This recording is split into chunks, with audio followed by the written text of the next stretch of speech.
Kegaduhan di dalam agama Kristen. Jujur, saya sangat prihatin ketika menyaksikan lomba pertentangan dan adu kebenaran di media sosial yang berlatar belakang agama Kristen yang dilakukan oleh baik beberapa pendeta dan juga beberapa jemaat. Saya lebih setuju kalau media sosial dijadikan media untuk bersaksi dan bukannya jadi media untuk berkelahi. Saya lebih tertarik bila melihat konten-konten YouTube yang menceritakan tentang isi Alkitab dan bukannya menceritakan tentang manusia di luar Alkitab. Apalagi saling hujat, saling menjatuhkan dan saling menentang satu sama lain. Saya tidak habis pikir apakah mereka lupa kalau yang menyaksikan mereka itu bukan cuma umat Kristen saja, tapi semua umat beragama. Kalau kita dengan sesama agama saja sebegitu tidak rukunnya, mana mungkin kita bisa rukun dengan orang yang beda agama dengan kita. Peristiwa seperti ini hanya membuat orang lain lemah iman saja. Apakah kalian semua sudah lupa bahwa dengan sibuk menjelekkan, menghakimi dan menjatuhkan orang lain, justru kalian sendirilah yang sudah jatuh ke dalam dosa, yaitu dosa kesombongan, merasa diri paling pintar dan paling benar. Saya bisa sebut bahwa peristiwa ini adalah sebuah perang, yaitu perang mulut di dalam sebuah gereja atau agama. Lalu apa bedanya dengan perang nuklir? Toh dimulainya dari mulut juga.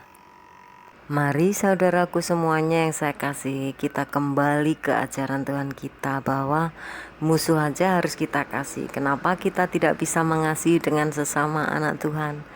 Jangan merendahkan orang lain yang sedang bekerja melayani Tuhan di dalam hidupnya.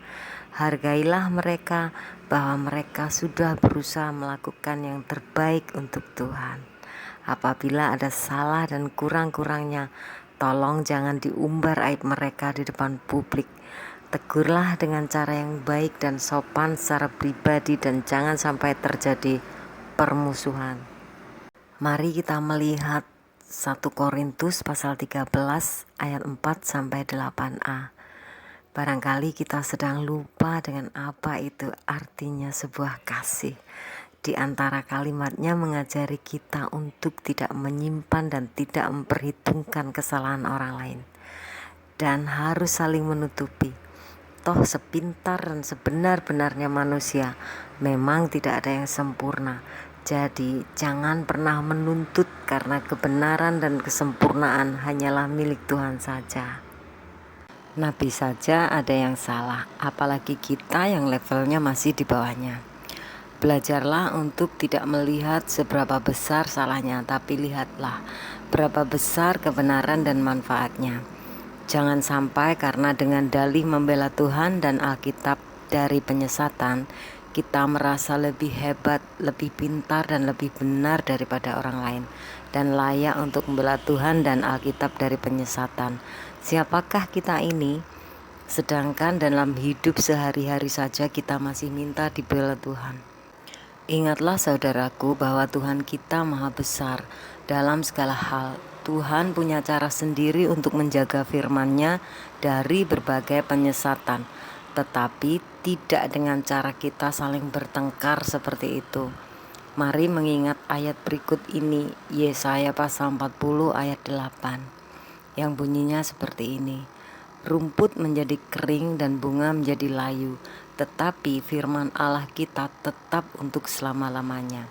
Nah, bukankah di ayat itu ada jaminan bahwa firman Tuhan itu tetap dan tidak bisa dirubah selamanya?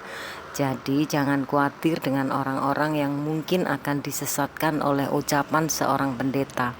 Karena selama manusia sehat lahir batin, Tuhan bekali tiap-tiap orang dengan filter atau saringan untuk membedakan mana yang salah dan mana yang benar.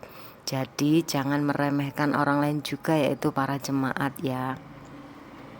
Kalau untuk saya sendiri nih, ketika saya sedang mendengarkan khotbah seorang pendeta atau yang sejenisnya, sikap saya adalah cuma diam dan mendengarkan saja. Dan saya tidak pernah sibuk mencari bahan untuk menentang, menghakimi, ataupun menjatuhkan yang sedang bicara. Dan ketika saya menemukan kalau ada kalimat yang salah, saya memaklumi sepenuhnya bahwa manusia memang pabriknya kesalahan. Tapi hasil dari mendengarkan tadi saya koreksi sendiri, dan hasilnya adalah kalimat yang baik dan benar saya pakai, dan kalimat yang salah dan tidak benar saya buang. Selesai. Jadi kalau saya menyaksikan keributan orang-orang seiman di luar sana karena salah ucapan lah, karena penyesatan lah, atau yang lainnya, saya cuma bisa bertanya kepada mereka, apakah kalian orang yang tidak pernah belajar apa itu arti menghormati dan menghargai orang lain? Dan pantaskah kalian menyebut diri anak Tuhan yang penuh iman, sementara sikap kalian tidak mencerminkan kasih sama sekali? Sekian video saya kali ini, terima kasih. Sampai ketemu lagi di video saya yang lainnya tentang tips ringan dan sederhana di seputar hidup kita. Salam bahagia.